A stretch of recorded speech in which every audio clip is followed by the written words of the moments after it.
Hello friends, हमारे channel non stop love stories में आपका फिर से एक बार स्वागत है। मैं ऋतु आप सबके लिए एक और नई स्टोरी के साथ। दोस्तों, स्टोरी स्टार्ट करने से पहले आप सबसे रिक्वेस्ट है कि हमारे channel non stop love stories in Hindi को लाइक, सब्सक्राइब और शेयर करना ना भूलें। दोस्तों, आप कहानी तो सुन लेते हो पर आप लोग लाइक नहीं देते। प्लीज़ लाइक भी दें, सब्सक्राइब भी करें। इससे हमें और हिम्मत मिलती है आपके लिए न्यू स्टोरीज़ लाने की। तो दोस्तों, आप सभी हेडफोन्स लगा लें और इस स्टोरी का मज़ा आराम से लें। मेरा दावा है कि ये स्टोरी आपके दिल को छू लेगी। मैंने सुना है कि इंसान जैसा सोचता है उसके साथ वैसा ही होता है, इसलिए हम आपके लिए लव स्टोरीज़ लेकर आते हैं। आज की स्टोरी का नाम है मासूम मोहब्बत। ये कहानी एक सच्ची घटना पर आधारित है। सभी पात्रों के नाम काल्पनिक हैं। अब आप कहानी का मज़ा लें। मेरा नाम सोनिया है। मैं देहरादून के एक अनाथ बोर्डिंग हॉस्टल में रहती हूँ। ये लड़कों और लड़कियों का कंबाइंड हॉस्टल है। पढ़ने के लिए हमें लोकल स्कूल भेजा जाता है। यहाँ पर कुछ बच्चे तो इंग्लिश मीडियम में पढ़ते हैं जो इंटेलिजेंट होते हैं, और इंग्लिश मीडियम में जो लोग इंटरेस्ट लेते हैं उनके लिए यहाँ पर मतलब लोकली है सेंट मैरी कॉन्वेंट स्कूल है, वहाँ पर बच्चे भेजे जाते हैं। सभी जितने अनाथ हैं वो मतलब यहाँ पर सभी अनाथ बच्चे ही हैं। और यहाँ पर हिंदी मीडियम में जो हम लोगों के लिए है, मैं हिंदी मीडियम में हूँ। और यहाँ पर जितने लोग लोकल हैं मतलब लोकली हिंदी मीडियम स्कूल है, वहाँ पर हम लोग सबके साथ पढ़ते हैं। हम लोग इकट्ठे ही जाते हैं स्कूल। लेकिन जो इंग्लिश मीडियम के बच्चे हैं वो मॉर्निंग सुबह जल्दी 7:30 बजे यहाँ से निकल जाते हैं, और उनका मेस का टाइमिंग भी हमारे से थोड़ा डिफरेंट है। हमारा टाइमिंग थोड़ा लेट है, उनका जल्दी है। मेरे माता पिता जो थे वो बचपन में ही गुजर गए थे, और मेरे 2 भाई हैं, सगे भाई। उन्होंने बचपन में मुझे यहाँ हॉस्टल भेज दिया था। पर मैं गर्मियों की छुट्टियों में हम लोग अपने घर ज़रूर जाते हैं, सभी बच्चे जाते हैं। यहाँ सभी हमारे जैसे ही बच्चे हैं, पर हम 3 बहन भाइयों के पास खुद का मकान है। हम लोगों के पास अपना मकान है जो विरासत में मम्मी डैडी की तरफ से हमें मिला है। मेरे भाइयों ने उसे बहुत संभाल कर रखा है, क्योंकि वो दोनों बचपन से ही बहुत समझदार थे। उन्हें पता था कि अगर हम इधर उधर हो गए तो इस मकान पर किसी का कब्ज़ा हो जाएगा। मैं 6 साल की थी जब मेरे बड़े भाई मैं 6 साल की हूँ, मेरा बड़ा भाई 8 साल का है, और उससे सबसे जो बड़ा भाई है वो 10 साल का है। मैं सबसे छोटी हूँ, एक ही बहन हूँ। जब हमारे मतलब पेरेंट्स का एक्सीडेंट हुआ तो मेरे पापा तो ऑन द स्पॉट एक्सपायर हो गए थे, लेकिन जो मेरी मम्मी थी उनको हॉस्पिटल पहुंचाया गया उसी समय। तो हमारे रिश्तेदारों ने, और उन्होंने ही मेरी मम्मी ने इनको मरने से पहले बताया था कि अपने घर का ध्यान रखना, उसके कागज़ अलमारी में पड़े हुए हैं, तो अपने घर से कभी इधर उधर मत जाना। ये ना हो कि तुम्हारे घर पे कोई कब्ज़ा कर ले, और अगर कोई तुम्हारे घर पे कब्ज़ा करने की कोशिश करे, तुम्हें घर से बाहर निकालने की कोशिश करे, तो बच्चों सीधा पुलिस के पास चले जाना। मेरी मम्मी ने मेरे दोनों भाइयों को बहुत अच्छी तरह समझाया था ये बात।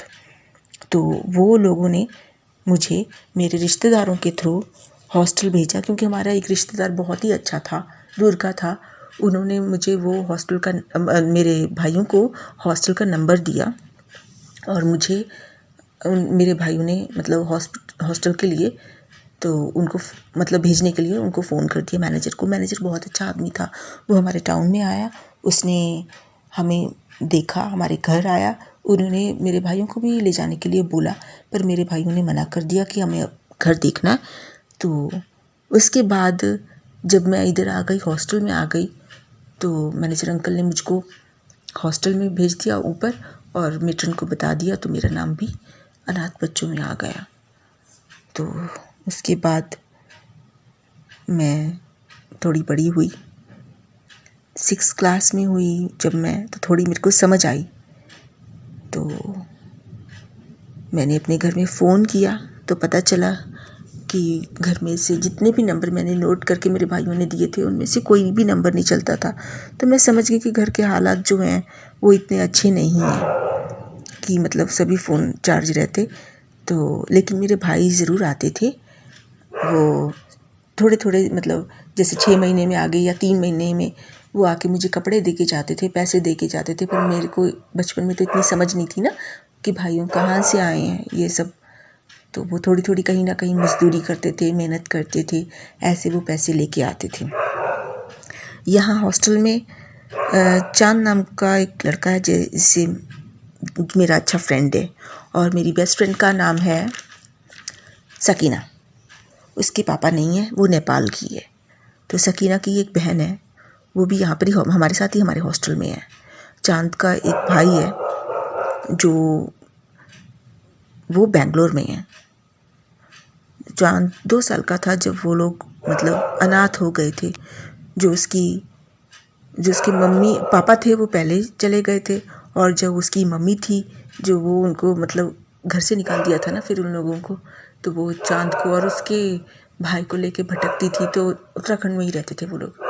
तो वो जंगल में आ गई, तो जंगल में उन्होंने अपना छोटा सा क्या बनाया, हट टाइप, जिसे झोंपड़ी बोलते हैं हिंदी में, वो बनाई।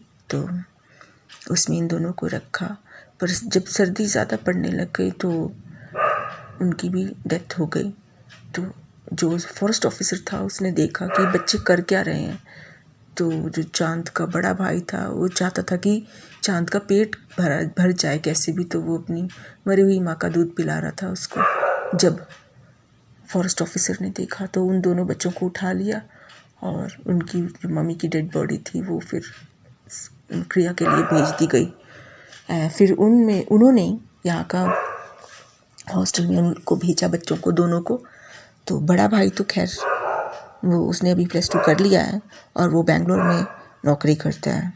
हमारे यहाँ पर हॉस्टल में जो है लोकल स्कूल में ही है हम लोग सभी। तो हॉस्टल में जितने भी 1 साल से लेके 8 साल तक के बच्चे जो होते हैं उनको यहाँ पर कोई ना कोई मतलब बड़ा मिल जाता है। 8th क्लास से लेके 12th क्लास में जितने भी बच्चे पढ़ते हैं उनके अंडर उनको रखा जाता है। मतलब जैसे कि एक 4 साल से लेके 8 साल से छोटे का बच्चा है, जैसे 2 साल का है, 8th क्लास के किसी अगर वो लड़की है तो उसको लड़की को बहन बना देंगे।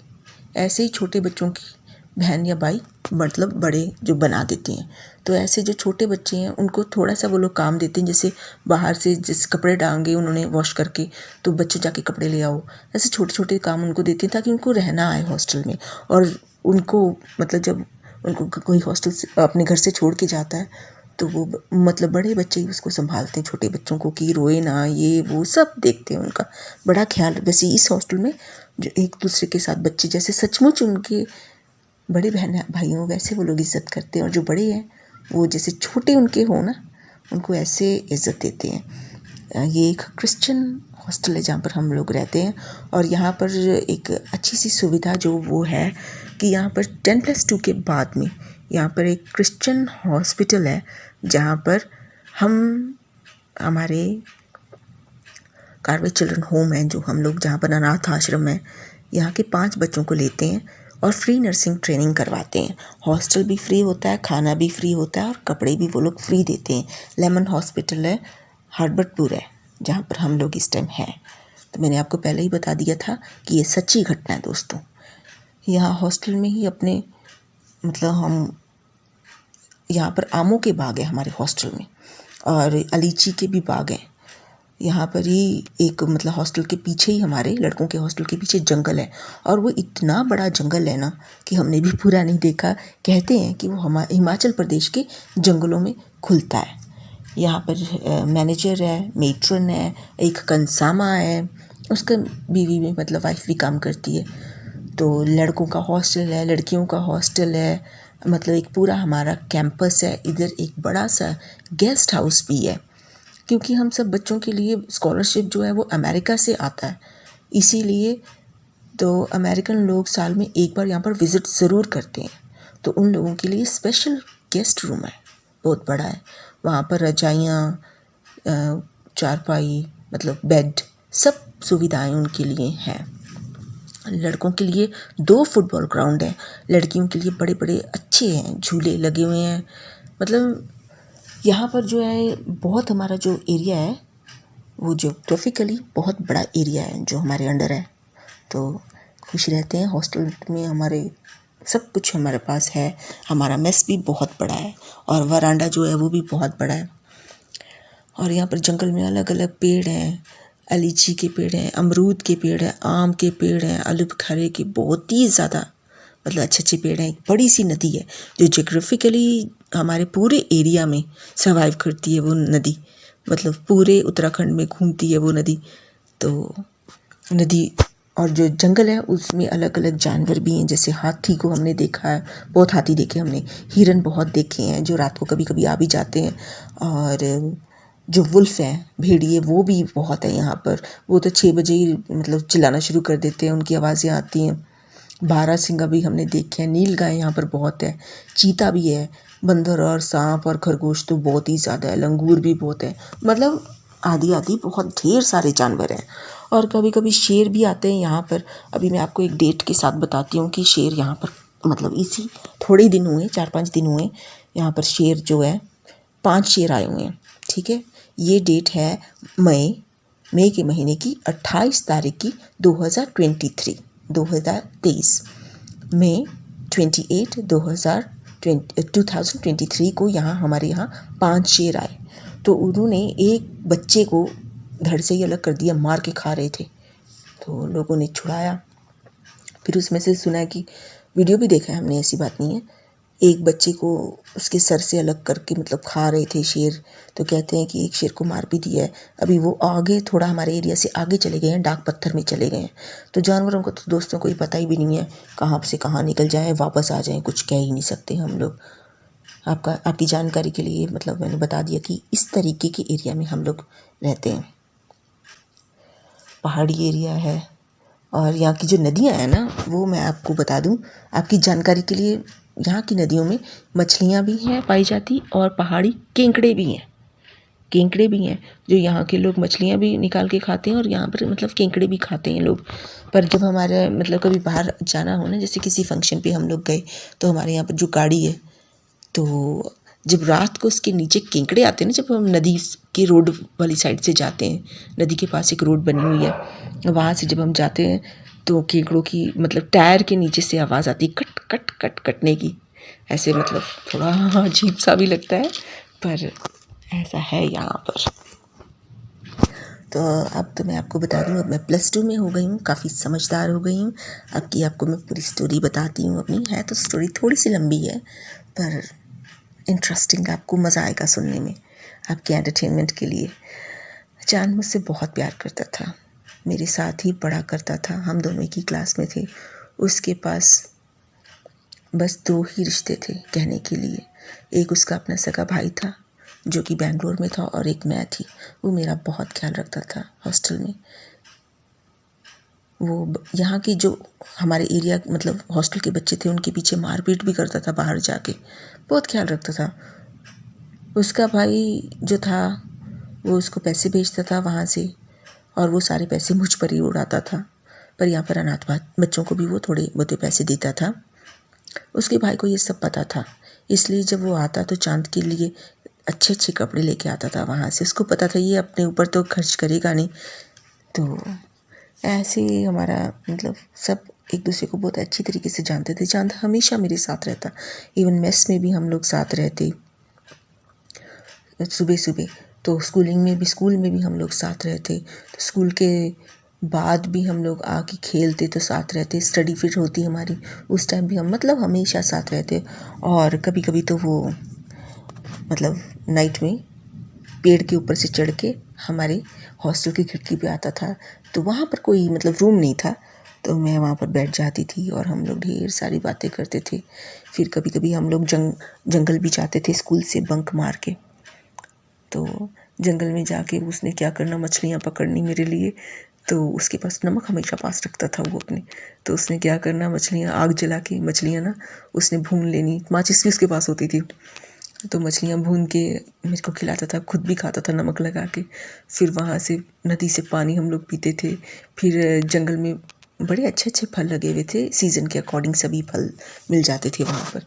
तो हम लोग फल खाते थे। तो मैं लेकिन हमेशा उसको यही बोलती थी कि चांद, मैं तेरे साथ ज़्यादा देर तक नहीं रहूँगी, जब तक यहाँ पर हूँ तब तक मैं तेरी हूँ, पर चाँद ने कभी किसी लड़की की तरफ आँख उठाकर नहीं देखा। सभी को पता था कि मैं और चाँद हम दोनों साथ हमेशा रहते हैं। हमारे अफेयर के बारे में दोस्तों मैं बता दूं, सभी को पता था, लेकिन कोई ऑब्जेक्शन नहीं करता था। पूरे एरिया में इस बात का पता था, हाँ ये दोनों साथ रहते हैं। पर मेरे को ये था कि मुझे बदल जाना है, क्योंकि मैं अमीर घर में जाना चाहती थी। क्योंकि बचपन से हम हर एक चीज़ को तरसते रहे कि हाँ कपड़े नहीं है, भाई भी आते तो थोड़े पैसे दे के जाते। मुझे भी मन करता कि और बच्चों जैसे मैं भी पैसे खर्चूं, जैसे वो लोग ना। हमारा जो लोकल स्कूल था ना, हिंदी मीडियम, उसमें लड़कियां सैंडल्स पहन के आती थी। मुझे भी बड़ा शौक़ था कि मैं सैंडल्स पहनूं और बर्थडे पे कभी कभी अच्छे कपड़े पहनूं, बालों में अच्छे अच्छे क्लिप लगाऊं, मुझे बड़ा शौक़ था। तो मैं हमेशा कहती थी चाँद मैं तुझे छोड़ दूंगी तो, लेकिन मैं बहुत अमीर लड़के से शादी करूंगी, ये मेरा सपना था। और चाँद हमेशा इस बात को ना मतलब हवा में उड़ा देता था, कोई बात नहीं कहता था, देख लेंगे, टाइम आने पे कहता देख लेंगे। यहाँ पर चाँद ही था जिसके पास मोबाइल था। तो एक बार तो हम लोग जंगल से बंक मार के हम लोग गए, स्कूल से हम बंक मार के हम लोग जंगल में चले गए दोनों। तो जंगल में ऐसे ही हमने मछलियाँ भून के खाई और चाँद ने फल तोड़े, मैंने फल खाए, उसने भी खाए। फिर चाँद ने नहाया भी, तो पानी भी हमने वहाँ से पिया। तो थक भी गए थे हम लोग। फिर बातें करते करते हम लोग कब हम सो गए हमें पता ही नहीं चला। लेकिन चाँद था एक लड़का जिसके पास पूरे हॉस्टल में उसके पास मोबाइल था। तो दोस्तों फिर हम लोग जब हम एक कॉल आने पे उसकी आँख खुली। कॉल जो था वो मैनेजर के लड़के का था, और जब उसने कॉल रिसीव किया तो वह रात के पता नहीं कितने बज रहे थे। तो मोबाइल में देखा तो रात के 11 बज रहे हैं। तो उसने मुझे उठाया, कहता उठ। मैंने देखा, मैंने कहा कितना टाइम हो रहा है? तो उसने कहा रात का टाइम है, 11 बज रहे हैं। अब हम दोनों डर गए। हमने कहा माय गॉड, अब कैसे जाएं वापस?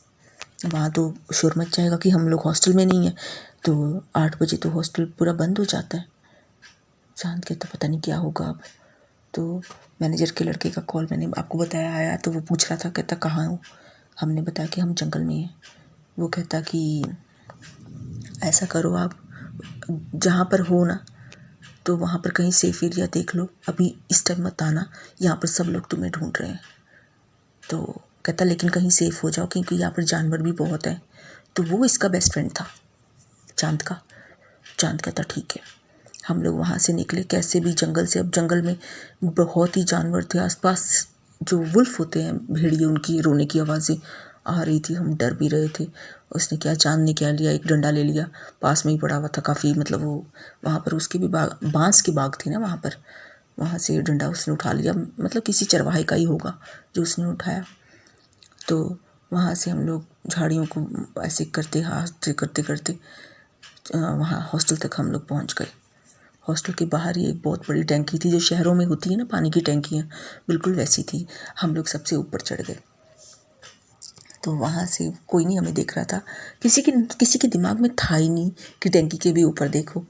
तो हम लोग वैसे छुपे हुए थे, तो हम लोग देख रहे थे। तो यहाँ पर जो हॉस्टल था ना, उसके बच्चों ने ऊपर चढ़े हुए थे, उन्होंने हमें देख लिया, पर उन्होंने शोर नहीं मचाया। तो पूरी रात, आधी से ज़्यादा रात, इतनी ज़्यादा ठंड थी ना, वो लोग हमें ढूंढते रहे।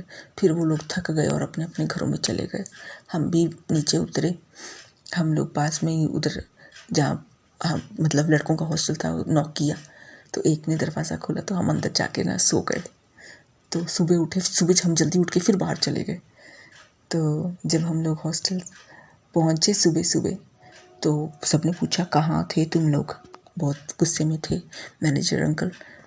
तो चाँद ने बताया, कहता कि ये तो सो गई थी अपनी क्लास के रूम में।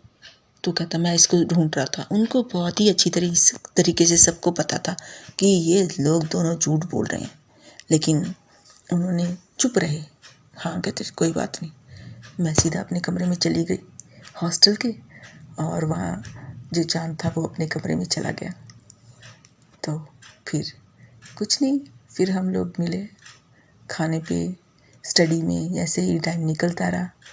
फिर समय आया, हम लोग +2 के मेरे एग्ज़ाम्स हुए, उसके भी एग्ज़ाम्स हुए। +2 के एग्ज़ाम्स के बाद मैं घर गई, पर वो अपने घर कम ही जाता था, मतलब उसके अपने भाई के पास। तो वो वहाँ पर हॉस्टल में ही रुका रहा। उसके बाद मैं आई तो नर्सिंग ट्रेनिंग में चली गई। तो हम लोग एक ही शहर में थे, उसी जगह पे। तो वो भी उसी शहर में रहा, छोटी मोटी नौकरी करता रहा, हम दोनों फिर मिलते रहे।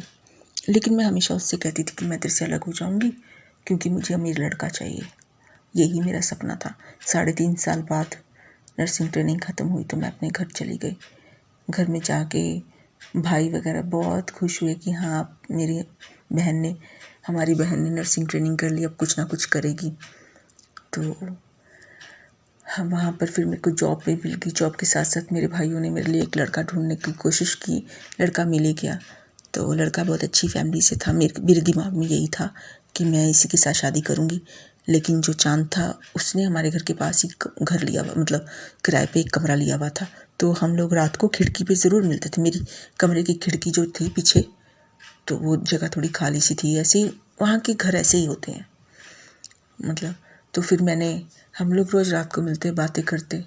तो मैंने उसके लड़के के बारे में बताया नहीं। मेरे भाइयों ने थोड़ा सा सोना मेरे लिए बना के रखा हुआ था, हाथों की अंगूठियाँ, कान की बालियाँ और एक चेन। वो लड़के वाले जब हमारे घर में आए तो उसकी माँ ने पूछा कि अपनी बहन के लिए कुछ सोना बनाया। तो मेरे भाई, हम लोग अनाथ थे, सीधे लोग थे, हमें नहीं इतनी दुनियादारी पता थी कि सब कुछ पहले नहीं बताते। मेरे भाई ने फटाफट अलमारी से उठाया, कहते देखो हमने अपनी बहन के लिए बड़ी मेहनत से बनाया। वो आंटी बोली कि इतने दिनों में, इतने सालों में तुमने बस इतनी मेहनत से सिर्फ इतना सा ही बनाया है। और मेरा को इतना दुख हुआ ना कि ये हमने ऐसी बातें कभी किसी से सुनी नहीं थी। मुझे उम्मीद ही नहीं थी कि आंटी ऐसे भी बोलेगी। तो बस उस समय मेरे दिल को एक धक्का सा लगा। मैंने कहा हमने कभी बात ही नहीं सुनी थी किसी की, मेरे को तो ऐसी बात किसी ने बोली नहीं थी। और आंटी कहती नहीं, हम नहीं कर सकते, हमें तो अच्छे लोग चाहिए, अनाथ लोग नहीं चाहिए। मेरे भाइयों ने बड़ी रिक्वेस्ट की उनसे कि नहीं आप रुक जाओ, ऐसे ना करो आप।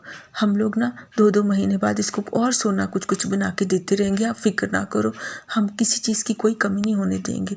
हम लोग 2 हैं ना, हम लोग दुकान चलाते हैं और भी कोई काम खोल लेंगे, हम अपनी बहन को और देते रहेंगे, आप फिक्र ना करो। ये आप ये सोचो कि ये मुँह दिखाई है, नहीं तो कहते हमें उधार लेना पड़े हम वो भी लेंगे, हम सब कुछ करेंगे, आप ऐसे ना जाओ। लेकिन वो आंटी मानी नहीं। कितने हाथ पर जोड़े मेरे भाइयों ने, तो मानी नहीं वो और चली गई। पर जो उसका लड़का था उसकी नज़र मेरे पे पड़ गई थी। तो मेरे जब भाई दोनों बाहर गए तो वो आया एक दिन मुझसे मिलने। तो कुछ नहीं है, ऐसी गलत नहीं उसने बोला। उसने कहा कि हम फ्रेंड्स तो रह सकते हैं ना। तो मेरे दिमाग में था कि मैं इसी के साथ शादी करूँगी। मैंने कहा हाँ ज़रूर, हम फ्रेंड्स रह सकते हैं। बस फिर उसने मुझे फ़ोन करना शुरू किया, मैंने भी जवाब देना शुरू करा। यहाँ पर मैं चाँद की नज़रों में आ चुकी थी कि किसी को फ़ोन करती, वो बाहर से आता जाता मुझे देख लेता कि हाँ ये किसी से बात करती। तो एक दिन हम लोग घूमने जाने के लिए हमने प्लान बनाया, उस लड़के ने और मैंने। तो चाँद ने आके उसकी बाइक तोड़ दी और मुझे बहुत गुस्सा आया। मैंने कहा तू चाहता नहीं कि मैं खुश रहूँ? कहता इस कमीने के साथ तू कभी भी खुश नहीं रहेगी। लेकिन उसने उससे बहुत लड़ाई करी और वो भगा दिया उसको। फिर मेरे भाइयों ने जब देखा कि हाँ ये चाँद इसमें इंटरेस्ट ले रहा है, तो चाँद से बात करी। तो चाँद ने बताया, कहता हाँ मैं इसके साथ बहुत प्यार करता हूँ, मैं इसके साथ शादी करना चाहता हूँ, इज्जत पूरी दूंगा। कहता मैं कभी इसका दिल नहीं दुखाऊंगा। फिर मेरे भाई जो थे, हम लोग बहुत इनोसेंट टाइप के लोग हैं, वो लोग भी दोनों बहुत इनोसेंट थे। उन्होंने मुझे कहा, कहते कि पैसे से बढ़कर ना प्यार होता है सोनिया, मान जा, लड़का अच्छा है, देख ले, आगे तेरी मर्जी है। फिर जब मैंने इतना सब कुछ देख लिया ना, फिर मैंने उस लड़के को बोला, मैंने कहा तू मेरे से शादी करेगा? वो कहता हाँ। मैंने कहा तो अपनी मम्मी को मना। कहता मैं ये नहीं कर सकता, अपनी मम्मी के अगेंस्ट नहीं जा सकता। फिर मैंने सोचा फिर उसके घर जाके क्या फ़ायदा, सारा टाइम वो अपनी मम्मी के पीछे लगा रहेगा और मुझे उसकी माँ गालियाँ देती रहेगी। तो मैंने कहा मतलब मैं सुकून से नहीं रह पाऊँगी, मैंने ये सोचा। फिर मैंने इसी का हाथ पकड़ा, चाँद का, और अपने भाइयों को कहा कि हाँ मेरी इसी के साथ शादी करा दो कि मैं इसके साथ खुश रहूँगी। तो दोस्तों, मेरी शादी तो वैसे सिंपल तरीके से हुई, लेकिन इस लड़के ने मुझे, चाँद ने, कभी दुख नहीं दिया, ना मेरा कभी दिल दुखाया, ना मुझे ये कहा कि तू गरीब या अनाथ है।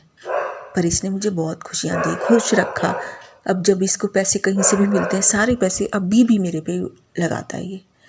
तो मतलब मैं खुश हूँ, जितना भी है थोड़ा है पर सुकून है ज़िंदगी में। तो दोस्तों ये थी मेरी कहानी। तो दोस्तों आपको कहानी ये कैसी लगी? होप करते हैं कि आपको ये कहानी ने पूरा एंटरटेन किया होगा। तो आपके एंटरटेनमेंट के लिए हम और स्टोरीज़ लाते रहेंगे। दोस्तों आप मेरे फेसबुक पे आप मुझे कांटेक्ट कर सकते हैं। मेरा फेसबुक का नाम है ईडन आर्नल्ड। तो मुझे आप कांटेक्ट कर सकते हैं, अपनी फ़ोटोज़ भेज सकते हैं। मैं आपकी फ़ोटोज़ अपने यूट्यूब के वीडियोस पे लगाती रहूँगी। तो दोस्तों ये जो स्टोरीज़ हैं, मुझे स्पेशली किसी ने फ़ोन करके बोला है कि ये क्या तुम्हारे साथ हुआ है? ये मेरे साथ नहीं हुआ है। जो दूसरे लोगों की लव स्टोरीज़ है, जो मुझे कहते हैं कि हाँ डाल दो, ये उनकी लव स्टोरीज़ है दोस्तों, ये मेरी नहीं है। तो दोस्तों आई होप ये कहानी आपको अच्छी लगी होगी। तो प्लीज़ आप मेरे चैनल को लाइक और सब्सक्राइब ज़रूर करें, और हो सके तो शेयर भी करें दोस्तों। Thank you so much. God bless you.